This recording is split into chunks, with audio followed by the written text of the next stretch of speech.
கோவையில் நடைபெற்ற அகில இந்திய ரியல் எஸ்டேட் கூட்டமைப்பின் ரியல் எஸ்டேட் எழுச்சி தின மாநாட்டில் இந்தியாவின் பல்வேறு பகுதிகளில் இருந்தும் ரியல் எஸ்டேட் துறை சார்ந்த பலர் கலந்து கொண்டனர். அகில இந்திய ரியல் எஸ்டேட் கூட்டமைப்பின் ரியல் எஸ்டேட் எழுச்சி தின மாநாடு அதன் தேசிய பொதுச் செயலாளர் நேருநகர் நந்து தலைமையில் ஜென்னிஸ் ரெசிடென்சி ஹோட்டல் அரங்கில் நடைபெற்றது. ஃபேராவின் தேசிய செயலாளர் செந்தில்குமார் ஒருங்கிணைப்பில் நடைபெற்ற இதில் கூட்டமைப்பின் நிர்வாகிகள் ஜெயச்சந்திரன், சந்திரசேகர், ஜெயம்லேண்ட் கண்ணன், வினோத் சிங் ரத்தோர், கண்ணன் நந்தகுமார் ஆகியோர் முன்னிலை வகித்தனர்.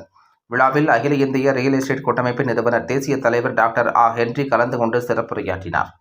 விழாவிற்கு சிறப்பு சேர்க்கும் விதமாக தமிழக வீட்டு வசதி மற்றும் நகர்ப்புற வளர்ச்சித்துறை அமைச்சர் முத்துசாமி காணொலி வாயிலாக கலந்து கொண்டு நேரலையில் சிறப்புரையாற்றினார்.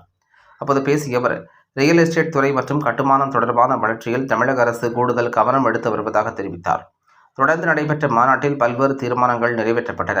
இதில் வீட்டு வசதி மற்றும் நகர்ப்புற வளர்ச்சித்துறை சார்ந்த தீர்மானங்களாக சென்னைக்கு அடுத்தபடியாக கோவை மாவட்டத்திற்கு என கோவை புறநகர் வளர்ச்சி குழுமத்தை ஏற்படுத்தியது மற்றும் 30 ஆண்டுகளுக்கு பிறகு முழுமை திட்டத்திற்கான அறிவிப்பு தந்து அதற்கு 60 நாட்கள் அவகாசம் கொடுத்துள்ள தமிழ்நாடு அரசுக்கும் வீட்டு வசதி துறைக்கும் நன்றிகளையும் தெரிவிப்பது, புதிய வீட்டுமனை பிரிவினை ஏற்படுத்துவதற்கு தற்போதுள்ள 7 மீட்டர் அணுகுசாலை என்ற அளவினை 6 மீட்டர் என குறைப்பது, கட்டிட உயரம் தொடர்பான அனுமதியில் 12 மீட்டர் உயரம் என்ற அளவுகோலை மாற்றி 14 மீட்டராக உயர்த்துவது, மனை பிரிவு நில வகைப்பாடு மாற்றம் மற்றும் கட்டிட திட்ட அனுமதியை பெறுவதற்கு கால நிர்ணயம் செய்தும் நகர்ப்புற உள்ளாட்சி மற்றும் ஊரக உள்ளாட்சிகளை இணைத்து உறுதி ஒப்புதலையும் ஒற்றை சாளர முறையில் இணையதளம் வாயிலாகவே மேற்கொள்ள வேண்டுவது உள்ளிட்ட பல்வேறு கோரிக்கைகளும், அதேபோல பதிவுத்துறையில் நிலவுகின்ற பல்வேறு பிரச்சினைகளை முத்தரப்பு குழு அமைத்து இதில் பதிவுத்துறை அலுவலர்கள், உள்ளாட்சி பிரதிநிதிகள் மற்றும் ரியல் எஸ்டேட் கூட்டமைப்பின் பிரதிநிதிகளை ஒருங்கிணைத்து விரைவாக கலைந்திட வேண்டுவது, கிராம நத்தம் வகைப்பாடு உள்ள மனைகளை எந்தவித நிபந்தனையுமின்றி தங்கு தடையின்றி பதிவு செய்ய அனுமதி,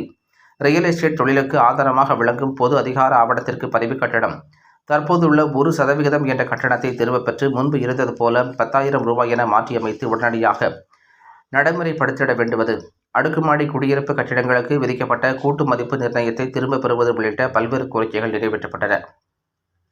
விழாவிற்கான ஏற்பாடுகளை முரளிதரன், கணேசன், செல்வகுமார், ஷியாம், கார்த்திக், வில்சன், சுரேஷ்குமார் உட்பட பலர் ஒருங்கிணைத்தனர். தொடர்ந்து நடைபெற்ற நிகழ்ச்சியில் கோவை மாவட்ட லேஅவுட் ஓனர் மற்றும் புரமோட்டாஸ் குழுவிற்கும், கோவை மாவட்ட பில்டர்ஸ் மற்றும் புரமோட்டாஸ் குழுவிற்கும் புதிய நிர்வாகிகள் பதவியேற்றனர். மாநாட்டில் தமிழகம் மட்டுமின்றி பல்வேறு மாநிலங்களில் இருந்தும் ரியல் எஸ்டேட் துறை சார்ந்த பலர் கலந்து கொண்டனர்.